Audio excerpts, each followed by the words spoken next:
Hi. So our welcoming question today was, have you ever run out of something important? And what did you do? So you might want to share about that at home. I also introduced a song by a friend of mine, Valerie Tutson. So let's hear it now. Okay, so this is a greeting song that comes from Malawi, and the language is Chichewa, and the words mean I see you and I greet you with respect. And it goes like this. Da kuona, da kuona, da kuona, moni. Da kuona, da kuona, da kuona, moni. I see you with my eyes, I see you with my heart, I see you in front of me, and I greet you with respect. And I learned that from Masanko Banda from Malawi.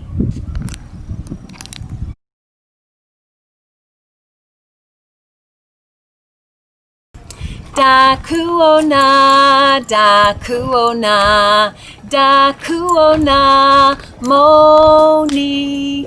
Da kuona, da kuona, da kuona, moni. I see you with my eyes, I see you with my heart, I see you in front of me, and I greet you with respect. So today, we're going to join a huge crowd of people following Jesus, who is changing everything. We need to pack some things for our journey. So let's pretend that we have a bag or a backpack, and we're going to fill it with the things we might need. What do you think that might be? I'm going to bring some pretend bread. I think raisin bread, like that.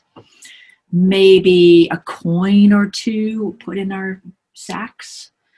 And maybe a cloth in case it gets cold. We'll put that in there too. And sometimes when I hike, I like to bring a walking stick, because Jesus, this is his Sermon on the Mount that we'll be talking about. And they called that because it was given on a mountain. So we're going to be traveling up the mountain. Now, life in Jesus' day was very difficult for many of the people who followed him.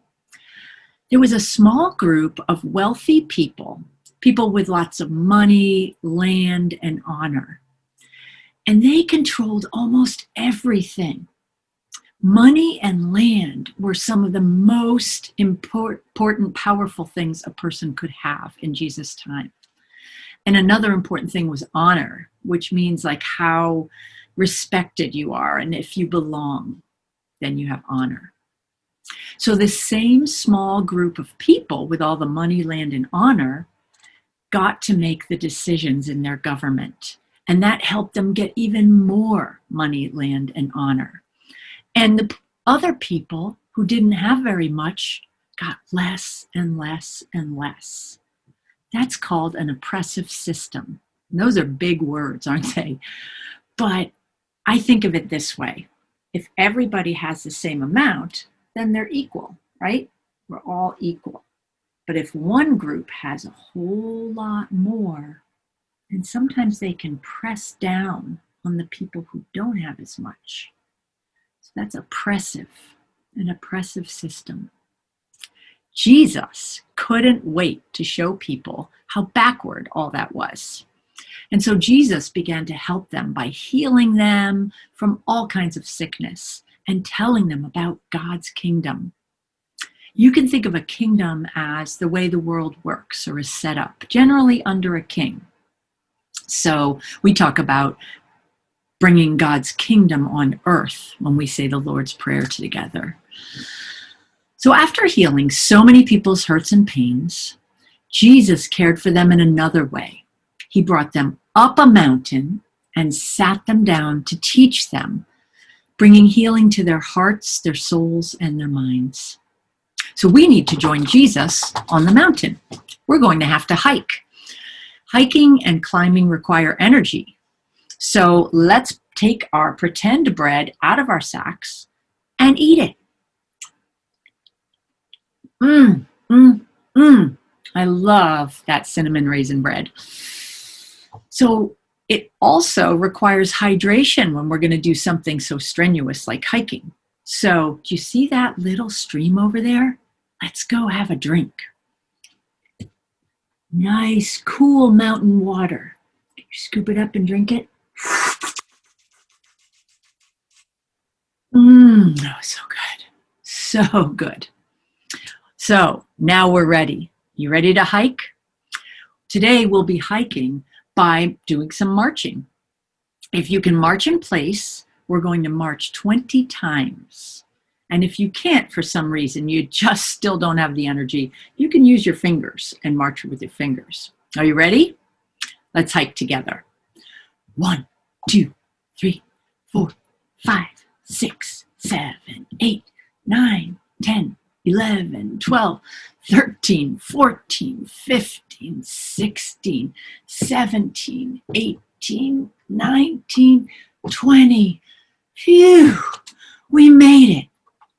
On the mountain, Jesus gathered all the people around him and told them that God wants everyone to have all they need and no one to be harmed or oppressed.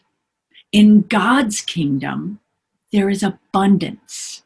That means more than enough, plenty.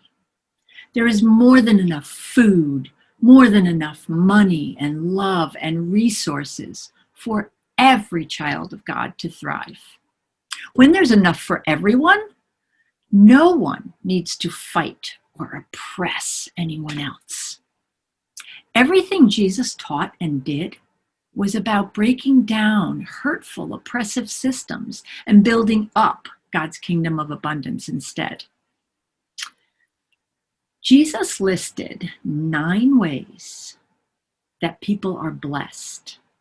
Have you ever heard of a blessing? To be blessed meant to be happy in the fullest, the most happy you could be. Now, people often thought that happiness happened because of their situation or how life was going for them. And people still think that today. But the kind of people that Jesus said were blessed or happy seems strange. Still seems strange to us today. Jesus said that happy or blessed people are those that we might think of as unlucky or having lots of trouble. Jesus' topsy-turvy, upside-down way of teaching showed them that they are loved, they are special, and they are not alone. He encouraged them to see this in one another also. Jesus blessed people through his words and his actions, and he gave them hope. And over the next few weeks, we will learn about each of those 9 blessings. But before we transition to our next activity, I would like to bless you. A blessing is something that you receive like a gift. So open your hands like you're ready to receive it, and I will speak a blessing. And if you receive it, then take that blessing and hold it in your heart. All right? So hold out your hands. I'm going to hold my hands out like this. Hold out your hands to receive it. And you are blessed. There is more than enough love for you here today in God's kingdom. You are blessed. There is more than enough love for you here today in God's kingdom. So take that blessing and keep it in your heart.